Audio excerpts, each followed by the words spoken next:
Proud Mouth.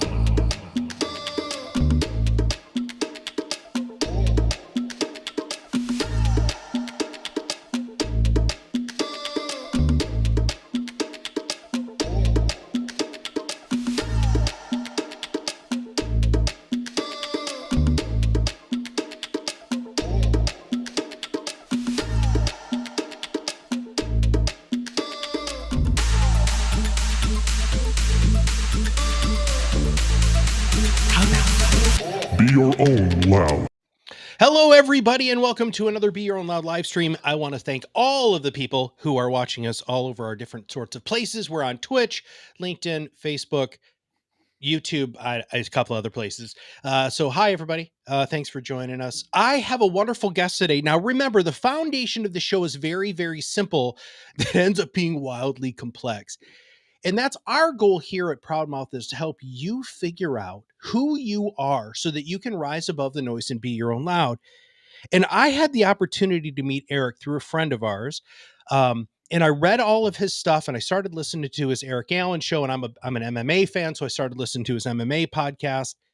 And there's just something about him that made me think that he did that, like that he had that gear switch or that light switch that happened. And all of a sudden he's like, look, I'm tired of trying to be everybody else. I'm going to be me and let's see what happens. And so our guest today is Erik Allen. Erik, welcome to the show, brother. Thank you so much, man. Truly an honor to be here, man. I really appreciate it. Well, so let's go there, right out of the gate, man. What is your story? How did you get to where you are today? You know, I think I grew up in that broken home. You know, my parents were divorced when I was 11. My mom immediately got together with a guy who was very physically abusive. I ended up having to fight him when I was 13 years old, beat his head in with a cast iron pan, lots of blood. And then I was kicked out of my mom's house, basically 3 months left of my freshman year of college or high school. And that set me on this path of destruction for the next 10 years. So got addicted to drugs, anything that hallucinogens, you know, acid, mushroom, pot, everything, doing that in high school. Caught up to me when I was 18 years old. I got arrested for having a bong. And 2 weeks after I graduated high school, I woke up to a note on my bathroom mirror from my dad that said, you can't comply with house rules. You have 48 hours to get out.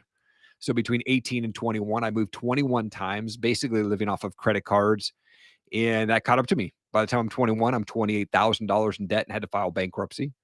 And then continued a move to Seattle with $100 in my pocket to get into the music business. I don't know how to play anything, but I went up there to try to see what I could do.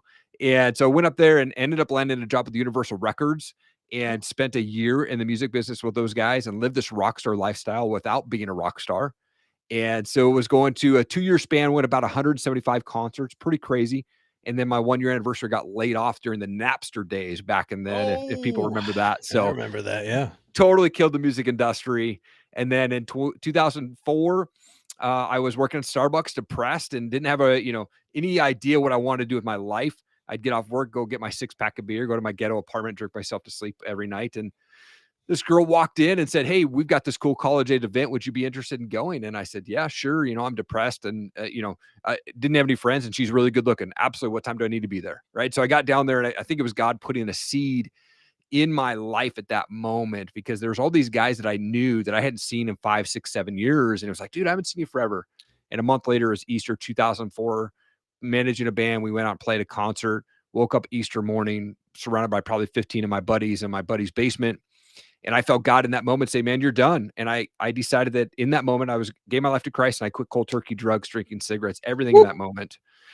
And called that girl up who got her, who invited me to that church event, got her voicemail, said, hey, happy Easter. Maybe I'll see you at the Starbucks sometime. And now we've been married for almost 17 years.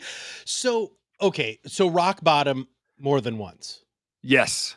Multiple times. When you're there, people always say, well, there's only one way to go, which is up, but you don't feel that. No. Right?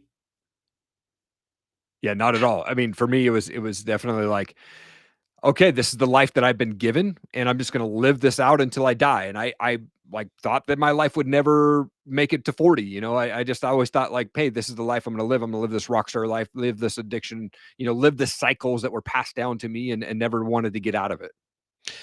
And because of the relationship that you have with this magnificent person, yeah, and because of the sequence of unfortunate, which have now become eye-opening, fortunate events in your life, You made a transition. So that took a lot of faith, a lot of courage, a lot of gumption, and well, probably even more with that. Talk about the transition. So now you're married. Yep. Napster, Napster. I'm sorry, dude. I can't believe you brought up Napster. That's so funny to me because I haven't thought about Napster in a long time. Yeah. But the you made a shift. Let's talk about the shift. Yeah. The shift for me was I wanted to get away from that lifestyle. I remember there was a moment when I was at a concert when I was working for Universal. I was in my early 20s. I saw this girl that was in her early 30s, not old at all, but in that moment, she was old to me. And I Mhm. saw her and I go, I don't want to be her age and still doing this 5 nights a week. I want Sure. to have a family. And so it was like this transition or the seed that was planted to me in that moment. So when I got married, I said, you know what? I want to provide for my wife. I want to eventually bring her home so that she can stay home and raise our kids. And that was my big focus. So the first 5 years we were married, we just hung out with each other. We went and we built houses in Mexico and I tried to fix that. So my goal changed. My end goal changed. I wanted to be able to provide for my wife. And 6 months after my daughter was born, she was able to come home full time. And so that's where I'm always constantly trying to work and provide for them. And I'll always fight for them, whatever I has to go through. I've had some, days where I got laid off when my wife was 7 months pregnant with my daughter. And I was like, crap, what am I going to do? And I was working 2 jobs to try to pay our mortgage. I was literally splitting 5 hours of sleep for 6 months until I got a regular job. You just got to keep pushing. I don't think I've ever asked anybody this on the show, but you just said that you were building houses in Mexico, and Mhm. that just made me think. Do you think that you have actively had to make amends, not just for people that you impacted during that downward spiral, but also for yourself? I think the toughest thing in life is to forgive yourself. I don't think I had to make amends with anybody else, but I had to get right structurally, foundationally. I had to start changing the mindset. So I had to realize that my past and other people's opinions do not affect or define my future.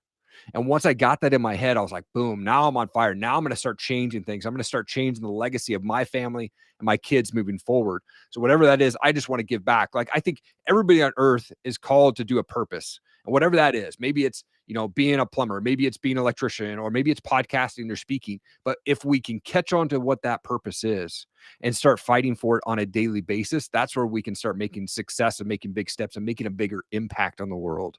I like fighting for it, right? I Yeah. think a lot of people, Eric, just think that it's just going to fall in their lap, or something's just going to happen when they cast it out into the universe. But you're talking about fighting for it. Yeah. Let's talk about that fight a little bit more.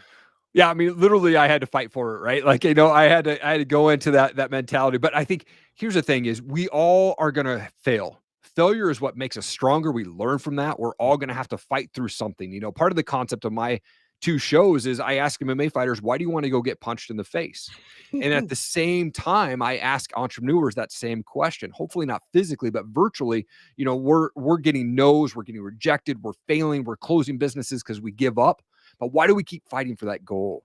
And so it's like, you're in a spiritual battle, you're in a physical battle sometimes, but you've got this end goal that you want to accomplish. And you have to keep fighting for that. You're going to run into resistance. You're going to run into failures. And if you can keep going and have that strong mindset, that knowing that whatever happens, whatever things are thrown your way that are going to slow your drive down, you just have to battle through that and keep going. you know, your MMA podcast is, and you and I were talking. Everybody knows that we have a call before you're ever on the show, and just so Yeah, I can get to know you a little bit. And I started watching MMA when you had to buy or rent the actual VHS totally. for Ultimate Fighting Championship, right? And Yeah, so watching Hoist Gracie fight somebody who was in a totally different sort of thing, and now it's obviously changed a lot. But yeah, it's the idea of getting punched in the face, yeah, right? And so these guys you interview, I mean, physically unbelievable stress, mentally unbelievable stress, and yeah, the probability that within and you've had guests on who literally turned the wrong way and got caught and yep, lost the fight. Months and months and months of preparation, just a split second, dang, they're out cold. yep. Talk about what they've talked about with you and how do they prepare for that? How do they work through it after they get punched in the jaw and they just get sucker punched and they're out? Right? There is so much diverse answers that I get when I ask that question, where, some guys are transitioned from wrestling to MMA or Mhm. karate to MMA. And then you got guys who are like, I literally have a federal offense that I cannot go out and get a real job, but I can go into a cage and get punched in the face. Yeah. And they know that if they get punched in the face, they're going to get paid, and then they can put food on the table for their kids. Yeah. And so it's that mental idea of it's 99% professional and it's their job. The 1% is where there might be something personal or a personal beef with that guy. But 99% of the time, the guy or the gal, because I have girls on my show too that Mhm. are also fighters, but they have to go through this stress. And like all of them say, hey, if you're a fighter and you're backstage and you're not nervous or you're not scared, there's something really, really wrong with you. Yeah.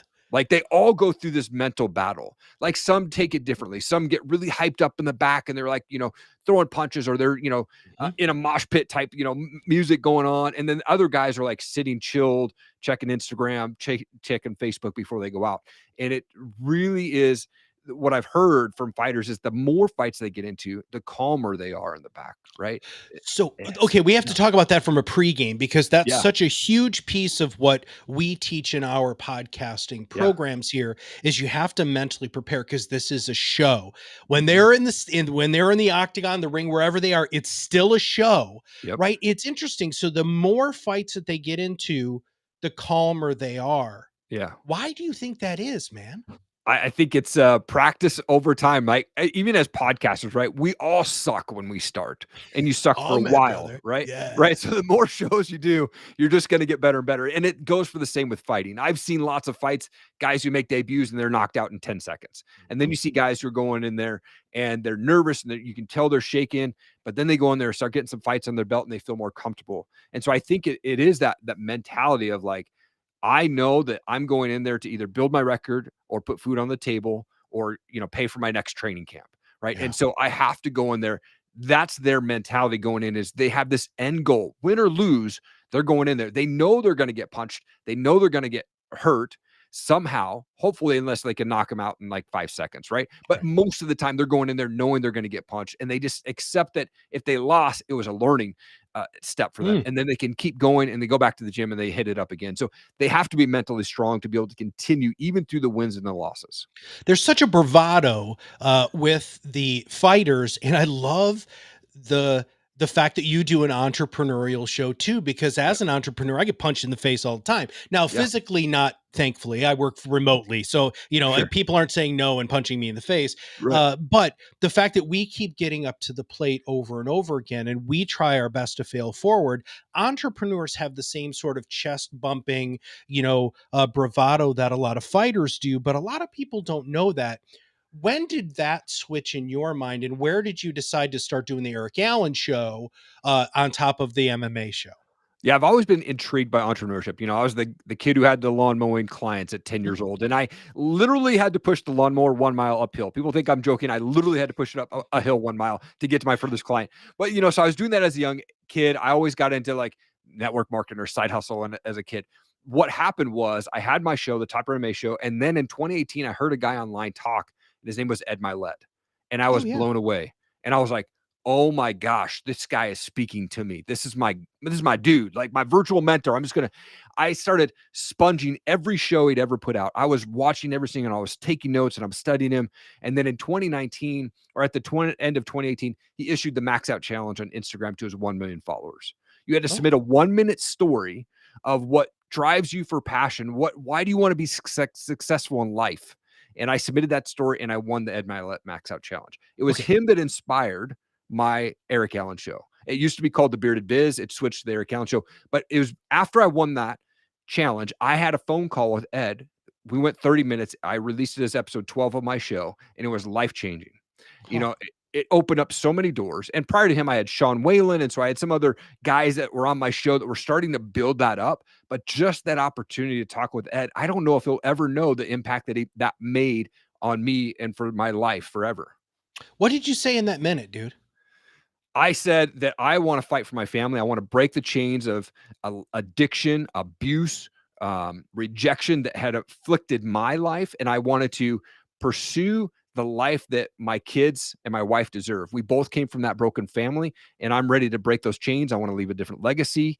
And I had to throw in there that my end goal, and people think it's the funniest thing, but my end goal on my wall, I have a cartoon of it. But if my neighbors are so like, if I can't pee off my front porch, my neighbors are too close. Like, that's my end goal. I literally had to say that, like, I want that property, Ed. And that's why I'm fighting for my family. I want to change the legacy, and not just to say I have property, but I want the generations to come to my house and say, man, grandpa was a killer, dude. He went out there and he fought for this property. And that's what I want. I want to leave that different legacy, and ended up with that phone call, and it changed my life forever.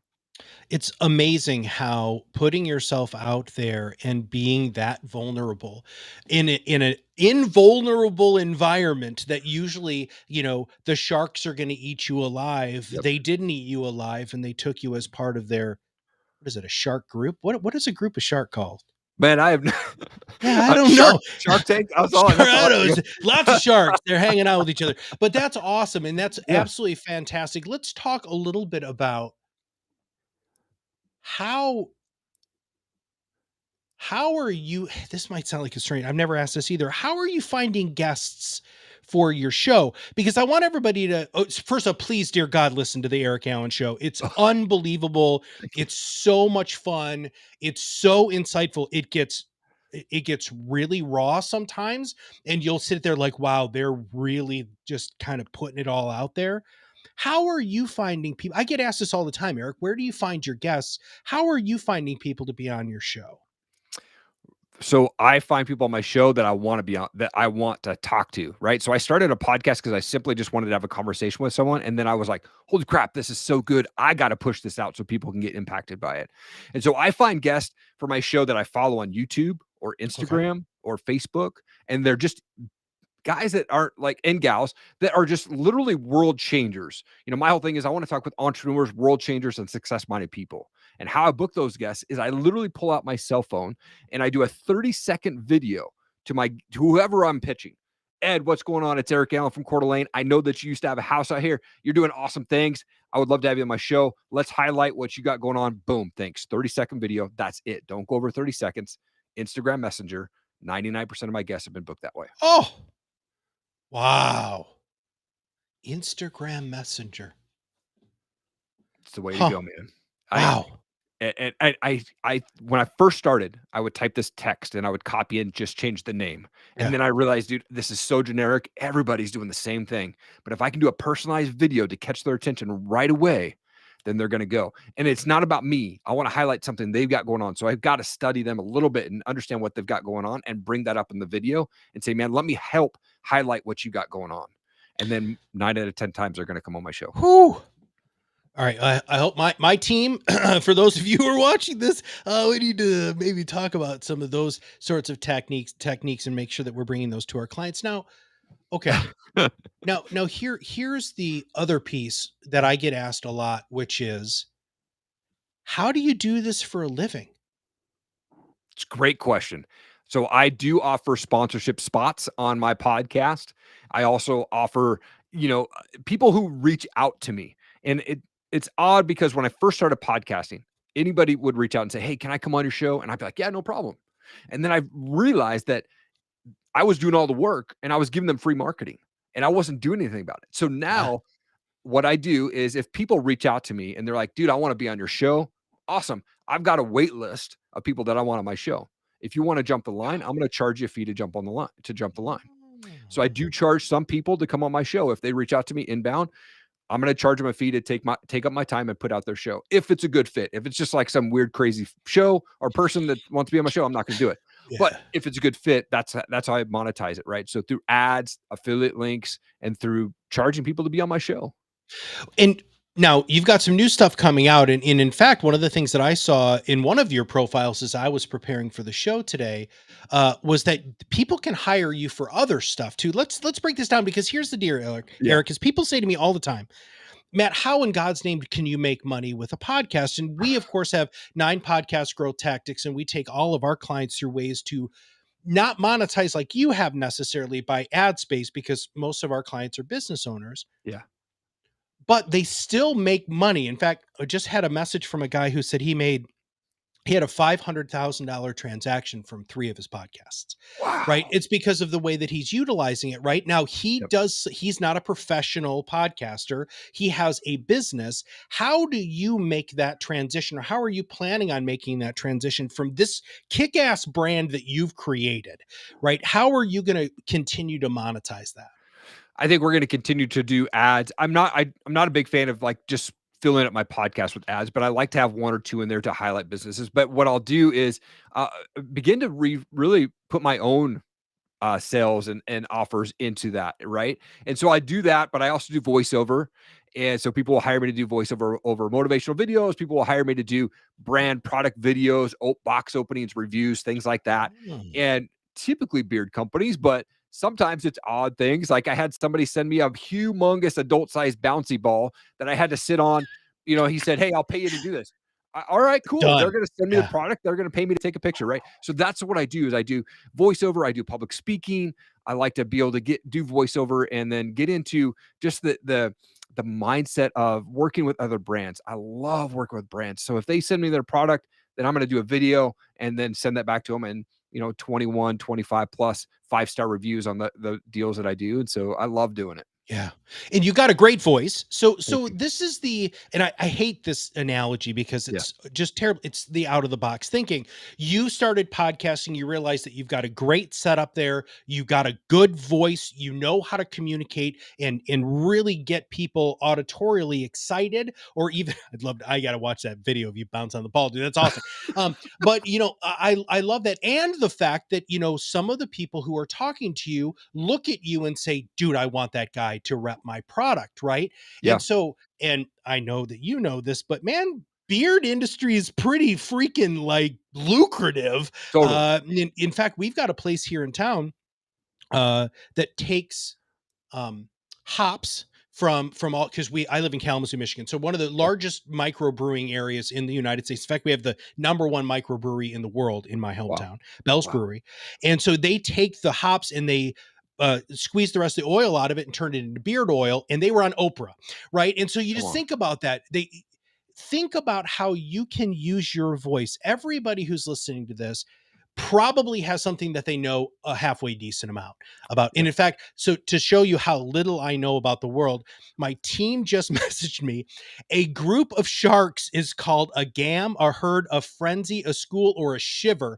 I'm going to call it a shiver. So Come when you on. That's cast awesome. yourself out to the shiver of sharks, just because that sounds really cool, the Totally. shiver of sharks, those sharks accepted you into their group. Yeah. And so you're finding though, Eric, and it's really neat because you and I are connected with a lot of the same people. I see you on LinkedIn and like you'll like something, I'm like, damn, he beat me to it, right? Just because we have a lot of overlap. Yeah. Let's talk a little bit about the network and the support structure that you've been able to build because of your realness. When somebody talks to you, they know this is you, dude, Yeah. right? There aren't any false appearances, there aren't any of that sort of stuff.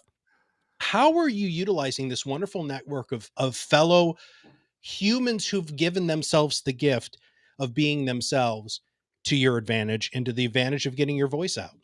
I think there's no other way to connect with people except to be real, except to tell them your story and to be humbled. Like if you're the smartest guy in the room, get the frick out and go to a different room, right? So like I know that I'm not the smartest guy in the room ever.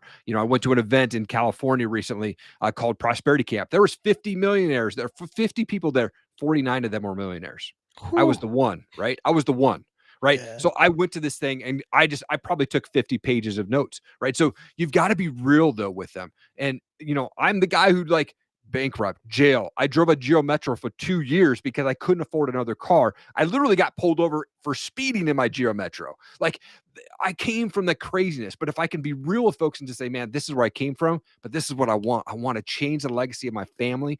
And if I'm surrounding myself with the right folks and the people that'll support me, man, my presence or just my ego, or not my ego, I guess my skill set is just going to be lifted up being around that Sure. network. And, you and I, we've had a lot of shared guests. Kelly Cardenas is coming on my show recently. I was on his show, man, one of the coolest guys ever. Yeah. And just have a conversation with him. I met him in person at Prosperity Camp and probably one of the greatest dudes ever. Yeah, he just got featured in Forbes magazine as one of Yeah. the Huge. hottest podcast interviewers out there. You use the word ego, and I love it fascinates me how people will pull back from that very quickly because they don't Yeah. want to sound self-centered. Right. But it is good for your ego. We have to have our own feelings of self-worth. But I want to summarize something that you said, or at least what I heard and felt from what you said, which Yeah. is it's not about you. It's Mhm. about something greater than yourself. And in your situation, it's the greater good, but most importantly, it's your family. Yeah. If you're watching this and listening to this and you're thinking to yourself, well, this needs to be about me, I am the center of the universe, you're going to fail miserably. And not only are you going to fail miserably, but you're going to try to keep filling this gaping hole in your soul with crap. And it's never, ever going to be filled. But once you realize that if you can live your life in service, and try to do better for more people, everything starts to change. It's that switch that you turn off about being self-centered and other then become other focused. How many times have you found that when you have reverted back to just thinking about Erik, that things don't go as they plan? 100% of the time. 100% of the time. Eh, I have to have a bigger goal outside of myself. Yeah, I do need to like grow my personal development and things like that. Mhm. But the end goal has to be an impact bigger than myself. It can't be about the money. The money will Yeah. go away. Like I would rather live on dirt floors but making an impact than be a billionaire and like hating life. Right.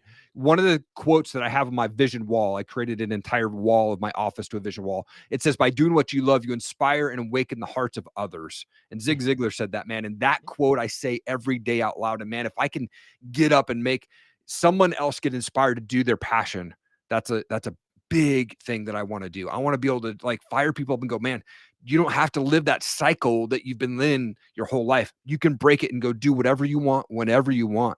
Don't let other people's opinions affect you. Keep fighting for your goal. You know, going back to the MMA fighters, Yeah. one of the things that I used to love, and this didn't happen in the early shows, right? Because the early shows, they would just show up in the ring, and all of a sudden, they'd fight, right? Right. But then you came out with all the reality shows and all of the stuff that happened in the Yeah. pregame, and you just said something that I don't think a lot of people realize the impact of, which is I say this to myself aloud every day. Yeah. Why do you all think that you've heard this from other wildly successful and fulfilled people, that they're consistently saying messages to themselves? Because what a lot of you are doing is you're doing the exact opposite. Instead of saying positive things, they're going to move you forward. You're reinforcing the negative things in your life because, Erik, and you know this better than anybody because you've interviewed a crap ton of fighters. But if those fighters go in and they're not right here, they're done. Yeah. Yep. It's absolutely. It's got to be mindset when you go in, and they have to be so strong and not only mentally, but they have to have the heart to get through that, right? Like they know that they have to get in there, and their end goal is right to get that win. They want that championship belt. Every fighter I talk on the show wants to be a champion someday. Some of them on my show have turned into champions, which has been Yeah. an awesome journey to watch them Yeah. go from my show to having that belt around their waist, so it's awesome to see that. But yeah, I mean, it's so important to make sure that you're mentally strong before you go into battle. And, Whatever that battle and is. you, it's the same thing with entrepreneurs. And this is Yeah. one of the reasons I wanted you on the show so bad, is because entrepreneurs feel very lonely, right? Yes. I mean, they really, really do. They feel like they are always getting punched in the face. But one thing that they don't do is they don't set the championship goal. Right. They're not going to say, how do you get the belt? You can't see I'm doing the whole belt thing around my waist. Yeah. How do you get that belt in your area of expertise as an entrepreneur? How do you do that? What's your advice on that, Erik? How do you help entrepreneurs through your line of questioning and your life experience realize what their championship belt looks like? One is we all have it in us. We all know what our passion is. And we might go through a different couple things throughout our life, but there's one thing in your heart that you know that you're supposed to be doing. And if you can figure that out, and whether that's, once you figure that out, then you're on the right path. And then you've got to figure out how to divert all of the junk that's going to get thrown your way. And you have to be consistently fighting for that goal. For me, 4 a.m., 6 days a week, I'm waking up. And if I open my eyes, there's win number one. And I jump out of bed and I make my bed. There's 2 wins in 15 seconds. Stack those wins. It'll help you set the tone for the day. I come upstairs to the office and you talk about speaking out loud. I literally have a vision wall because my vision's too big for a board. And I have pictures of my family. I have quotes. I have the property that I want. I have $1 million check on there, right? Like these are the things. And you say, I am statements, not I will, but I am. I am at this person. I am this.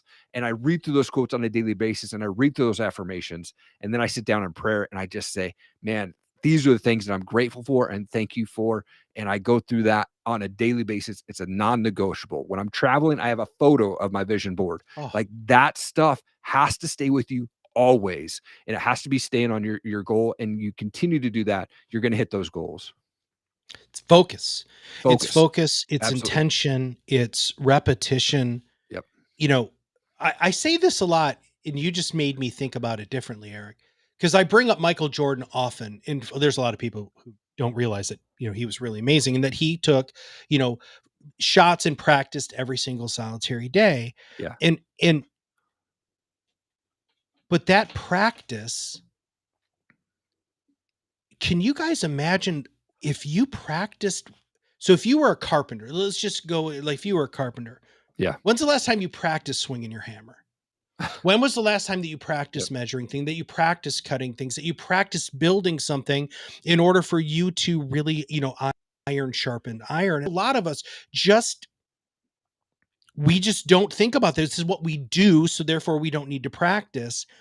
What do you practice? That's such a great question. I've never been asked that before. One, I practice shutting down everything else except for my goal.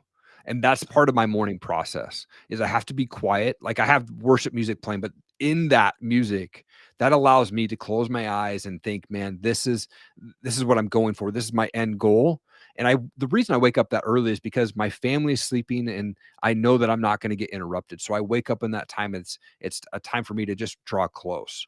And I think if I can practice that on a daily basis, practice shutting the world out except for what I'm what I'm focused on, and just like building that foundation up, that's what helps set that tone. That's what helps drive me to the end goal.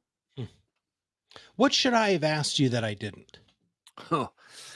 I mean, I think people need to realize that life we're filled with opportunities. And I don't know what the question is that you would ask, but I think if we can just say like, look, if you're out there and you're watching this, if we just loved people where they're at, the world would be a heck of a lot better place. Yay! We don't have to judge people for their mask or no mask, vax or no vax, politician, sexual preference, whatever it is, right? If we just love people where they're at, man, the world would be such a better place. Love people where they're at. Yes. That could be one of the wisest things anybody's ever said on the show, dude. Thanks for that. Yeah. So you guys need to follow Erik on Instagram. The link is up on the screen for those of you who are listening. It is a podcast. We'll make sure that we have those show notes. Erik, what is the best way for people to reach out to you besides Instagram? Instagram number one, but I think erikallenmedia.com is the website. You can check out the bio. You can connect with me on all my social media networks. We're on Facebook, YouTube, Instagram, Twitter, all that fun stuff as well. I love connecting with new people. Shoot me a DM, comment on a post. I respond to every DM and every comment. And if you need somebody to do super freaking awesome voice work, if you really want to bring somebody in as a great speaker who's going to impact your audience in a way that I personally believe a lot of other speakers don't, just because of how Erik approaches things, please make sure that you reach out to him. So Erik, dude, thank you so much for taking time, spending some time with me today and some time with our audience. Man, thank you so much. Such an honor to be here. This is an amazing show. You are making a massive impact on the world just with this show, man. So keep doing what you're doing. I really, truly appreciate that. And if you have not subscribed to the show, make sure you click that subscribe button. And most importantly, if you know somebody who this might impact, to just push them just a little bit harder, a little bit farther, so that they might make a change within their life that not only is going to affect them, but affect the world. And finally, love people where they're at, man. Yeah. Don't try to put them where you want them to be. Let them be where they need to be and still give them the love for that. And with that, we'll see you on the other side of the mic very soon.